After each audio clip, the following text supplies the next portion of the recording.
Good morning, children. Today we will study about the barriers to effective communication. In the previous video, we have already studied about the two barriers of effective communication. Now the two more are left. In this video, we will study about the other two, that is organizational barriers and personal barriers. Organizational barrier. Sometimes factors related to organization structure, authority, rules and regulations, etc. act as a barrier to communication. So sometimes what happens, the organizational structure, the authorities in the organization, the rules and regulations of the organization, etc. also act as a barriers to communication. And they are basically 5 in numbers. The first one is organizational policy. Communication is hampered if the policy of the organization does not support the free flow of communication. So it's very clear that if the policy of the organization is such that there is no free flow of communication, then definitely the communication in the organization will be hampered. Second is rules and regulation. Rigid rules and cumbersome procedures act as a barrier to effective communication. So if the organization has made rigid rules and also a very tough procedure, then also it acts as a barrier to effective communication. Communication through the prescribed channel may result in delays. If the prescribed channel is made for the communication, then it may delay the process of communication. Now the third type of organizational barrier is status. Status of a superior may create a psychological distance between him and his subordinate.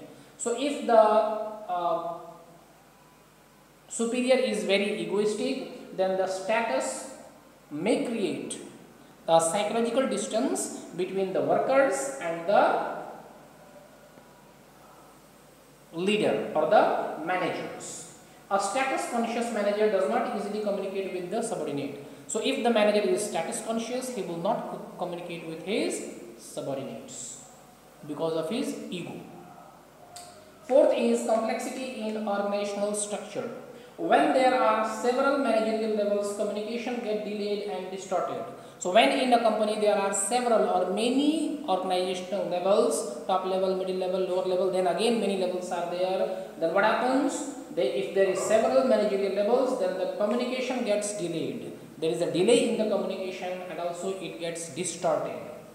There is loss of information as the message is transmitted again and again before it reaches to the receiver. So since the chain of managerial level is very large, the loss of information is there because before reaching the information to the receiver, it gets totally distorted. The last organizational barrier is organizational facility. Organizational facility is like smooth and clear communication through facilitates like meetings, suggestions box, complaint, etc. and cultural gathering, etc. So if the organization is giving the facility like the suggestion box, complaint box, social gathering is there and cultural gathering is there, then because of this there will be a smooth and clear communication throughout the organization. Lack of this facility create communication problems. If all these things are not there, then it will create a communication problem. So these were all about organizational barriers. Now come to the personal barriers. Personal characteristics of both sender and receiver may affect the effective communication. So if there is a personal barrier between the sender and the receiver, then that will affect the effective communication. There are basically 4 types of personal barrier. First is fear of challenge to authority. A superior is likely to withdraw, withhold or suppress a message if he perceives that it will adversely affect his authority. So if the superior is likely to, if the superior feels that his authority will affect any type of message, then he will withhold or suppress the message because he is perceiving that it will adversely affect his authority. So if the superior will feel that his authority is affected, then he will not give the message, he will withhold or suppress the message. Then second is lack of confidence and superior on his subordinate. A superior who does not have confidence in his subordinate is likely to seek their advice and suggestions. So if the superior is not having any confidence on his subordinate, then he will not ask any advice or suggestion from his subordinate. As a result, again there will be a barrier in the communication. Then third is unwillingness to communicate. A subordinate may not communicate with his superior if he perceives that it will affect his interest. So if the subordinate is seeing that his interest is affected, then he will not communicate that message to the superiors. So this was the third personal barrier. Now the fourth personal barrier is lack of proper incentives. Employees may not take initiative to communicate in the absence of proper initiatives.